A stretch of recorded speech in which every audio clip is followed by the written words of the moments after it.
Hi everyone, this is Alex and Dave from FLIT HQ here in Cambridge. We've been heads down working on building the FLIT M2s, but we also acknowledge that the last few weeks we haven't been as good about communicating out to all of you what's going on. We've talked to a lot of you individually, but we wanted to do a collective video update so we could actually show you what's going on as well. As a lot of you know, the FLIT M2 is a pretty special bike. It's got a lot of unique features, the way it works, but also the way it's built. When we started the project, we initially were using a more traditional way of building the bike, using a lot of suppliers and partners all over the world. As we've built the bike, we've realized that actually it's a lot of the features are quite special, and to really have a good understanding and good control of the quality of those parts, we've ended up taking more and more of it on ourselves. And that's meant we've done more and more of the bike right here in Cambridge. And the best person to explain that to you is its technical lead and my co-founder, Dave Henderson.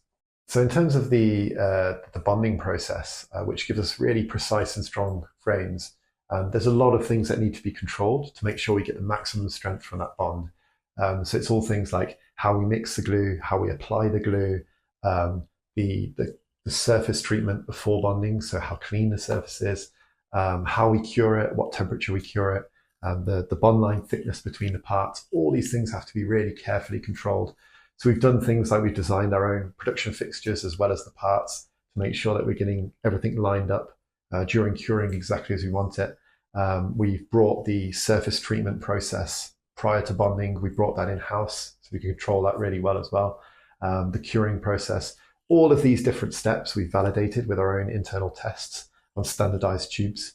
So we can see the effect of, for instance, changing the surface or changing the glue that we're using or the temperature that we're curing it at. And what we've ended up with is a really strong and consistent bond. And it's taken us a lot longer than we thought to get to that. We've had to troubleshoot all of these processes and make sure that they're all giving consistent results. But we're finally at the end of that process now, and we've started to bond up our frames and our forks and all the parts that we've already received. So it's an example of some of the challenges that we've had to go through to get this process exactly as we want it. With the anodizing, we obviously want to match between all the different parts that we're bonding together. But all the different parts are made with different processes, with slightly different alloys. And so getting a consistent color match was a real challenge. And when we got that consistent color match, there were slight changes in the anodizing specification. And that actually had quite a significant effect on the bond strength. So then we had to revalidate for the anodizing. And ultimately, we made the decision to remove the anodizing in the areas that get bonded through bead blasting to ensure that every bond has the same surface properties on both parts. So that was also a long process that needed multiple steps to validate. And we're now at the point where, we have a process that's ironed out and delivering consistently strong bonds. So we really feel like we're ready to go with the parts. We're currently bonding up the frames and all the parts that we've already received. So that's the frames, the forks, the handlebars, the front assemblies, and it's just the rear swing arms that are the last part to arrive. And when those arrive, it's a case of bonding those up and assembling them onto the bikes.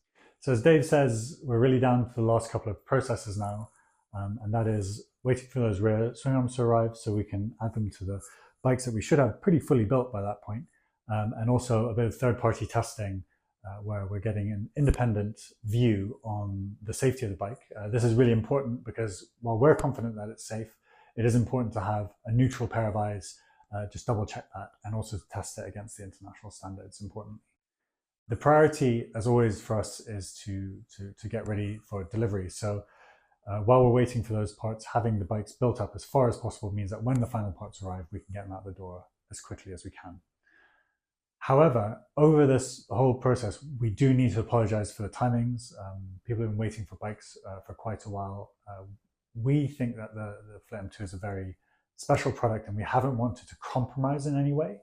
And particularly around the safety, we've done a lot of testing throughout the process to make sure that everything works and will work for a very long time. But that has meant, I think, that we have been a bit over-optimistic sometimes in how long we thought things would take.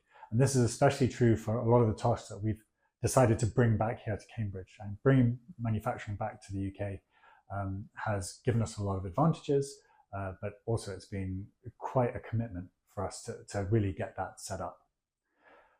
During this process, a number of you have come to visit us in the workshop, and actually we've given you a bit of a tour behind the scenes to show you how the bike is made.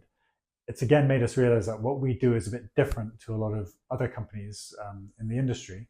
So we wanted to extend that to everyone by making a small video, a short video, showing the processes that go into making the FLIT M2 here in Cambridge, from bonding the frames up all the way through to assembly.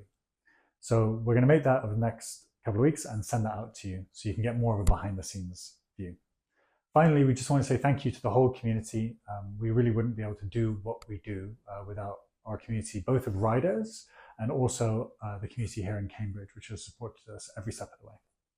So finally, thank you again for your ongoing support. We're going to make that video up in the next couple of weeks, send that out so you can see exactly how your bikes are made. And then we're also going to send you updates soon on the expected delivery dates. Thank you very much.